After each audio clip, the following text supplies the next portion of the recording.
Welcome to this Cinema 4D tutorial. Today, due to popular request, I will show you how to rig a humanoid character. This tutorial is a follow-up to my latest tutorial, the rigging and weighting tutorial, so I won't be explaining all the intricacies of how to rig a character and how to weight something. So, I have here downloaded a free human character, very simple, very low polygon, and I will rig this one. To get the most out of seeing him, I will get rid of the space down here by simply switching the view to modeling. I won't be using any of this, but it'll give me a bigger view of him. Now to start rigging, I will start from the frontal view, but an important thing to note before is when you put the first bone down, so let me just show you quickly, and you put a bunch of others, and you want to move the first bone, you'll notice that it moves all the others. So it's important to place the first bone somewhere where you won't have to move it a lot without moving the rest of the entire character. And the only real place to do this is right by the hip, right by the pelvis here. This is because most of the movement on the human body originates at the pelvis. So even though it does move sometimes when you walk and run and other motions like that, it will rotate back and forth. Most of the motion right there is very, very subtle, so you can get by without doing much of it. So I will switch to my frontal view, which I've conveniently switched display to garage shading, so it's easier for me to see.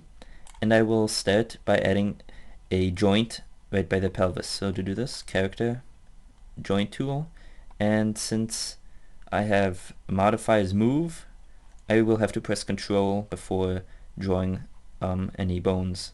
I can switch this to draw, but move is easier for now. So the first bone I'll put approximately in the center, right around here. Doesn't have to be perfect. You can always fix it afterwards. And I'll add another one here, and here, and right around there. So now if I turn off this character, you can see I have 4 slightly crooked joints. The amount of joints you place on the spine really depends on your preference. You don't have to put as many joints as there are bones on the spine. That might be a little overkill, but it's really up to you how much you will be moving their own character. So then I'll just continue this up to the head.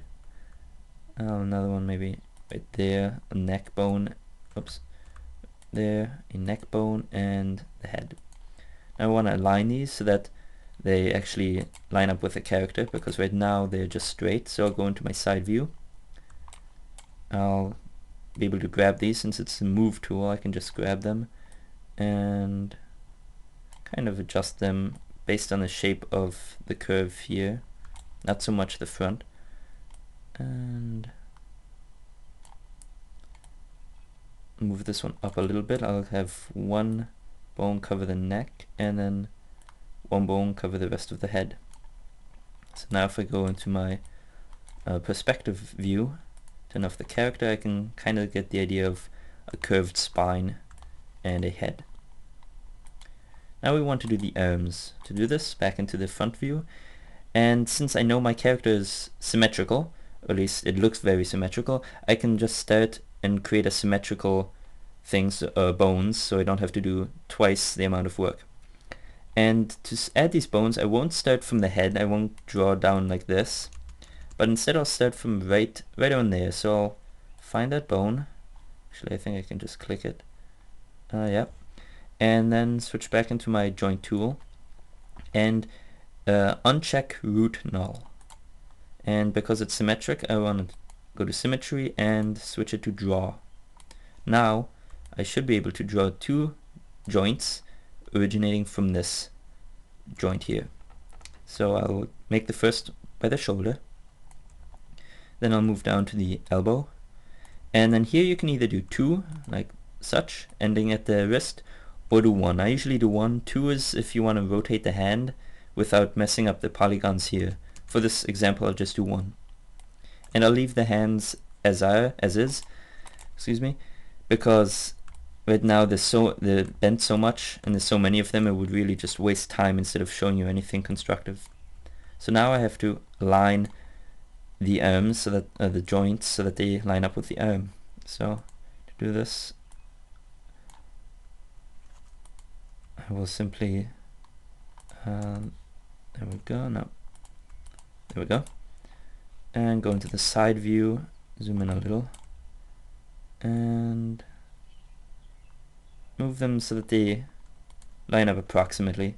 Again, doesn't have to be perfect. I'm doing this rather quickly, so I'm not worrying too much about how it looks. I tend to be very, very picky when I'm doing this more seriously. It also results in me wasting a ton of time getting it perfect. So now you can see kind of arms branching off of the spine. Now I want to make the legs. And the legs I obviously start from the original bone. So here again I will have the root null unchecked and symmetry, because I'm making two legs and they are symmetric. Excuse me. So instead of just going straight to the knee, as you can see kind of comes out of the body here, I will first make kind of like a setup bones. So I'll go out here. This is so that I can rotate the leg around these joints instead of around the center joint. Then I'll make one go to the knee, and I'll fix this angles here now because it saves my time later. So fix that there. Go back in the front view, and the feet are a little odd on this character since they're pointed outwards so drastically. So align it approximately as is and move those back. And now from here on out I'll just stay in the side view and make two joints, one for the sole of the foot, one for the toes. This is because usually when you walk in real life, this part of your body stays relatively perpendicular for the most part, and it's the toes that really do the bending when you're walking. When you're running it might be a little different. So then I can go in here.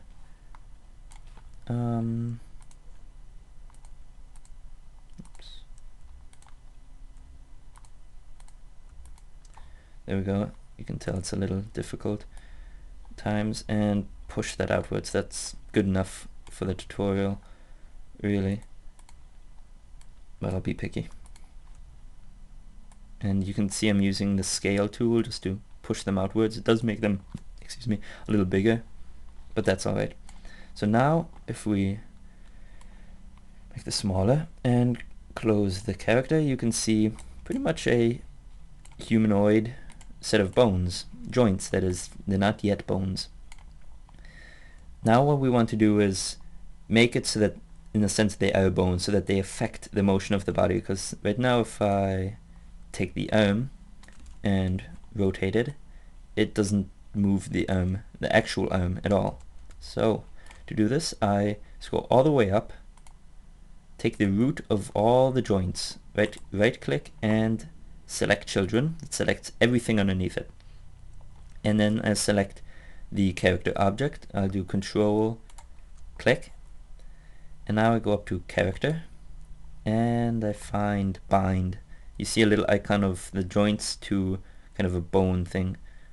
Click that and you will see the only difference really occurs is right here. You get a skin object, you don't see it at all, and a weight object. Now is the fun part. If I were to find this and move it now, you will see the arm moves. But there will be some parts, for example the upper arm here, I can guarantee that this will look very odd when turning it. You can see the chest kind of caves in as you turn it upwards, and you would probably know that this doesn't happen in real life. So to do this you have to fix the weighting on the character, which I've shown in the previous tutorial. To do this you go to character and weight tool. Now you see this very white area, back area. Black is not affected by the bone, white is affected, so let me switch this back to add. Now if I were to say add stuff over here and rotate the bone, you would see the stuff moves with it. So let me go back, let me undo that. So now I want to erase certain parts. You can see it probably, the upper arm probably does not affect this part on the chest, so I can either click control click, or switch this to erase. I'm gonna keep it in control, it's easier for me right now. And that's pretty much all that you have to do. You have to go through, do a ton of tune-up until every single bone affects only what it's supposed to really affect. And you can, I usually do this by touching it up a little bit, going to rotating the parrot in a realistic way, and then fixing it up a little more, and so on and so on. It's a very time-consuming piece of work, especially for me. The last thing you want to do is, when you have a ton of bones and joints like this, you want to name them. So, for example, like this one, I use a naming system, right upper leg, and then I can close this. Left upper leg. You can name every single joint. I usually end up doing this. Spine, right upper arm. But then this makes it a lot easier to find the specific joint that you want to move, especially when you're animating, than having to find joint number 52 or whatever in however large character you're using. And head. So then you have this pretty straightforward system. You can find any part in your body relatively quickly, and you can rotate and animate your character pretty easily. Now this is, mind you, the very basics. There's a ton more that you can do.